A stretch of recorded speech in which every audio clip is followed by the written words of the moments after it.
ব্যাগগাড়টি নিয়ে বাড়ি থেকে পালিয়ে যাচ্ছি।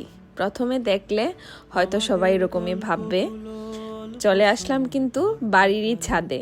দেখেন আজকের আকাশটা কত সুন্দর, একদম নীল স্বচ্ছ আকাশ, একদম মেঘ নেই। তো ব্যাগের মধ্যে ছিল আমার মেয়ের সব শীতের কাপড়।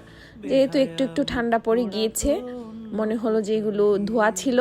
আমি প্রতি বছরই শীতের পরে ধুয়ে ভালো করে রোদে শুকিয়ে তারপরে রাখি। আবার যখন পড়ার সময় হয় ধুই না ভালোভাবে, যেহেতু এগুলো ধোয়াই থাকে।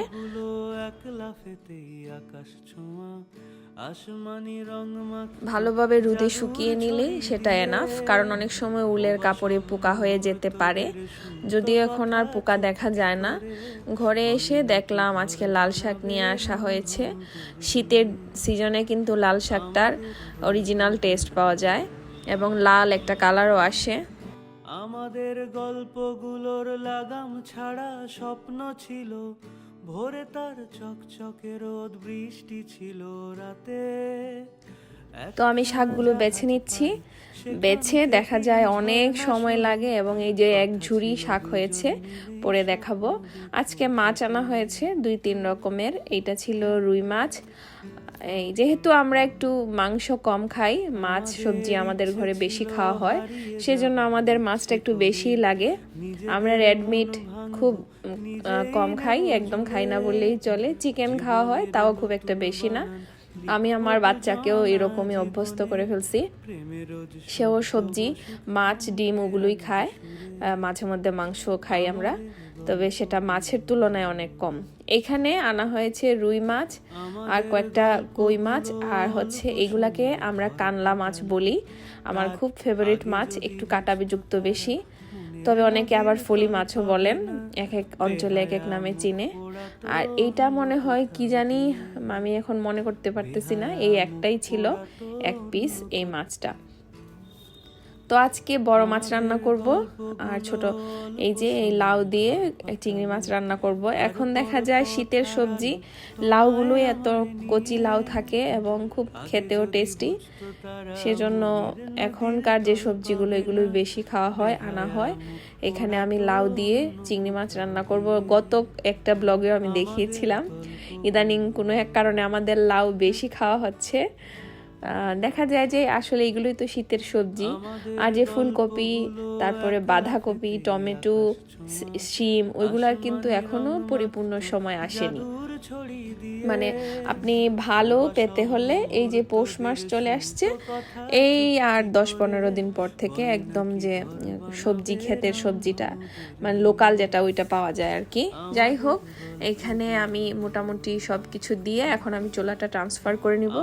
এই যে দেখেন আমার শাকের অবস্থা একদম কম হয়ে গিয়েছে একেবারে। যাই হোক, এটা শাকের ধর্ম।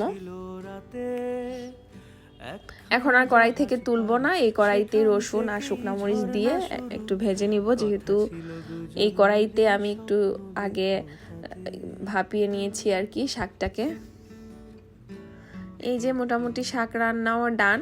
শাকে কিন্তু একটু বেশি করে রসুন আর একটু বেশি তেল দিতে হয়, এতে শাকের টেস্টটা ভালো আসে। আর এই রান্নাটা সময় আমি ভিডিও করতে পারি নাই, আমার ফ্রেন্ডের সাথে আমি কথা বলতে ব্যস্ত ছিলাম আর কি। এখানে রুই মাছ দিয়ে আর হচ্ছে কাঁচকলা দিয়ে রান্না করছি। আর এইটা হচ্ছে মাছের তেল। আমি যতদূর জানি যে মাছের তেল খাওয়া ভালো, সেজন্য আমরা মাছের তেলটাকে অ্যাভয়েড করি না। তারপরে এই যে কাপড়গুলো দিয়েছিলাম ওইগুলো ছাদ থেকে আনা হয়েছে। এখন আমি কাপড় ভাঁজ করব, যে বিষয়টাতে আমি খুবই অদক্ষ, অপটু বলতে পারেন।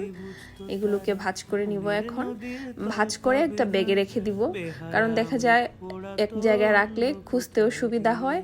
শীতের কাপড় এমন একটা বিষয়, সব ড্রেসের সাথে সবগুলো যায় না, সেজন্য হাতের কাছে রেখে দিলে দেখা যায় যে যেটা যে ড্রেসের সাথে ভালো মানায় ওইটার সাথে ওইটা ম্যাচ করে পরলেই হয়।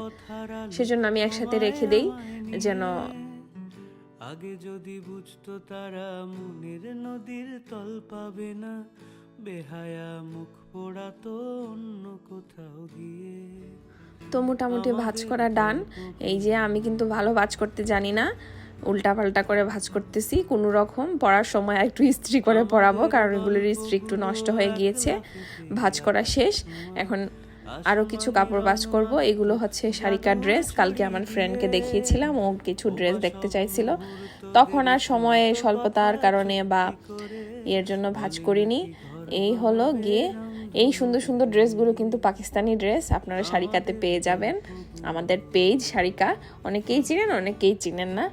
যাই হোক, এই ড্রেসগুলো খুবই সুন্দর, আরামদায়ক এবং মোস্ট কমফোর্টেবল ড্রেস আমি বলবো। এবং পাকিস্তানির মধ্যে সবচেয়ে রিজনেবল ড্রেস কিন্তু এখন এইগুলাই, কারণ পাকিস্তানি ড্রেসের মধ্যে এখন লোন কিনতে গেলেও 2000 2500, আর লোন তো দেখা যায় এখন পাওয়াই যায় না।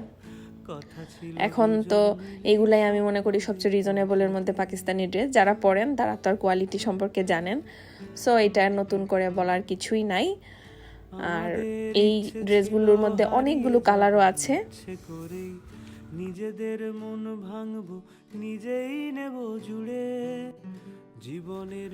তো এইটা হলো সন্ধ্যার পরে, এই যে আমাদের রাধুনি, সে আসছে আমার সাথে পাপড় ভাজতে। তো এইটা তো তেলের জিনিস, আমি ওকে দিতে চাই না, কিন্তু আবার একদম নাও করি না। সাথে থাকবে, কাজ শিখবে, কাজের প্রতি আগ্রহ বাড়বে, এটাই স্বাভাবিক। এখান থেকে না করে দিলে তার কাজের প্রতি একটা অনাগ্রহ তৈরি হবে, এবং হয়তোবা বড় হয়ে সে কাজটার প্রতি সেই অনাগ্রহটা সবসময়ই থাকবে। আমার পাপড় কিন্তু বেশ ভালো লাগে, দেখা যায় এখন দোকানে কিনতে পাওয়া যায়। আগে আমি যখন ছোট ছিলাম না, এখনো আমাদের বাড়িতে মা মাঝে মধ্যে পাপড় দেয়, ওইগুলা এত ডিজাইন হয় না। এই যে আমাদের সন্ধ্যাকালীন নাস্তা, এখানে পাপড়, পুডিং আর চা। তো আজকে এই পর্যন্তই, সবাই ভালো থাকেন। Thanks for watching, tata.